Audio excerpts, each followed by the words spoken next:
Fairphone just launched its latest model, and there are a few things that I think it got particularly well. The first thing that really stands out is that they completely decentered from the product. Because Fairphone didn't actually start with a phone, it started with a question.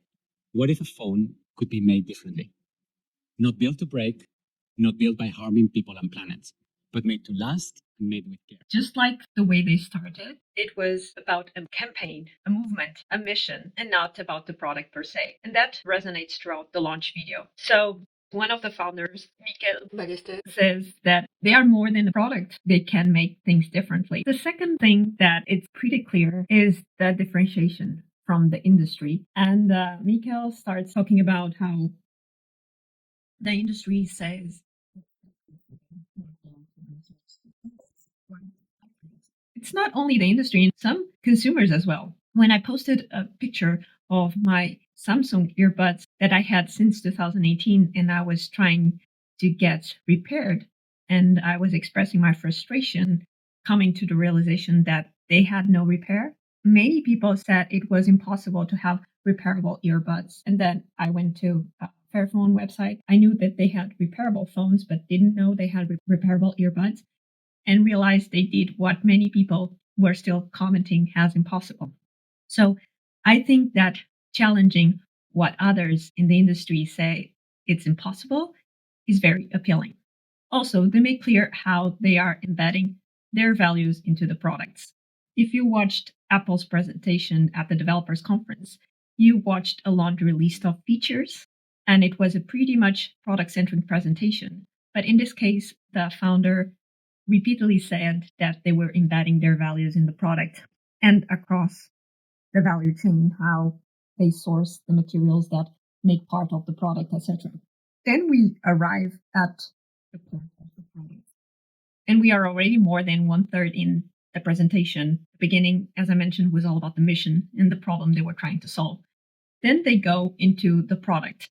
And the product is very exciting because it not only has the modularity that they are known by, but it has this particular feature that it's not valuable per se. Like, I don't care about features per se, but the problem that they are trying to solve with this feature, which are the moments, is the distractibility. Your attention has been endangered by notifications and constant requests enabled by most of the current cell phones. Time switch.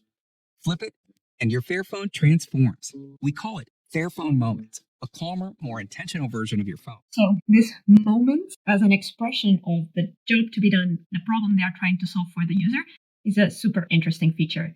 And it reminds me of the remarkable paper tablet that I have. Their presentation of the newest model, I have the previous model, they were also focusing on the mission and enabling their users to remain indestructible. And just a fun detail, I love the options for the back where you can choose to have a cord attached or a different type of accessory. I think that's a fun detail. And beyond the product being exciting, I think it's also exciting the way the product was built. We set out to make the most intentional phone we could.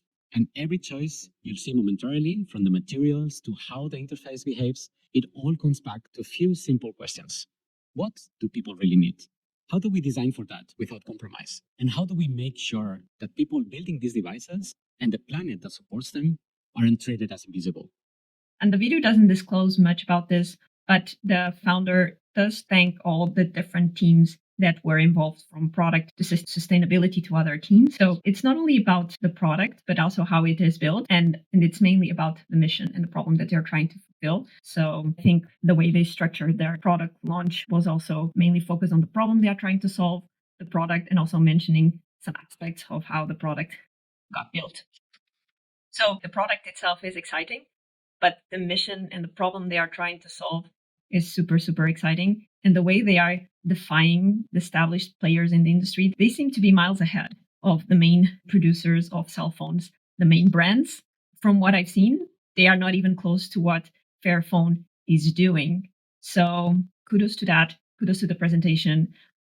Coming from watching the Apple Developers Conference, which was totally product-centric, you led with the mission and the problem you were trying to solve, which is also the history of your company that started as a campaign and a movement and only then translated into a business. So keep proving to the industry that it is possible to do good and do business and to challenge the status quo with the vision that others cannot reach yet. So would I buy it? Immediately I went to the shop. There is one main thing that keeps me from buying the product, which is the camera. I went to Perplexity to help me compare with the Samsung cameras and the latest models, and Samsung still kind of beats Fairphone. The thing is the price point, because going to back market or refurbed, you can get a Samsung S24 for 400, and it still kind of beats in a way the camera capabilities of Fairphone. So yeah, if they came up with a different price point, then it would make more appealing. But that's it. That's it. Continue the great work.